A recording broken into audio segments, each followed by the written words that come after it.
Tukiangazia sasa elimu, ni kwamba tawi la muungano wa walimu wa elimu ya sekondari na vyuo vya anuai maarufu kama KUPPET katika kaunti ya Kericho limeionya Baraza la Kitaifa la Mtihani nchini NEC kwamba walimu kutoka kaunti hiyo hawatashiriki katika usimamizi wa mtihani wa KCSE wa mwaka huu iwapo hawatalipwa marupurupu yao wanayoyadai ya usimamizi wa mtihani wa mwaka 2025.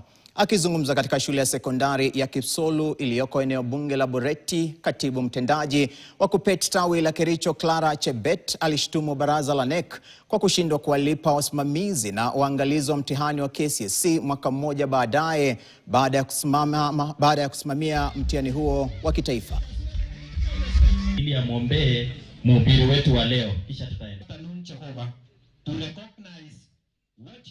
Hatujalipwa pesa ya kusahisha mtihani, pesa ya kuchunga mtihani. Hivyo basi mimi naonelea kwamba hatujaheshimiwa kama mwalimu.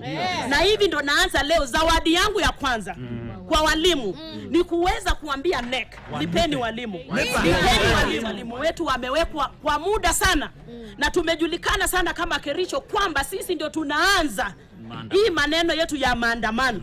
Hatutaki kusema na maandamano sababu mutasikiza. Tunataka walimu wetu wa JS wakuwe confirmed with immediate effect. Kuna mvutano kati ya SRC na TSC na tena kwa union yetu. Tunataka ya kwamba hiyo kitu yenye mmetuambia the new guide, promotional guide, hiyo ndo tunangojea sana na hiyo ndo walimu wanangojea this year. Hiyo ndo tumeambia president.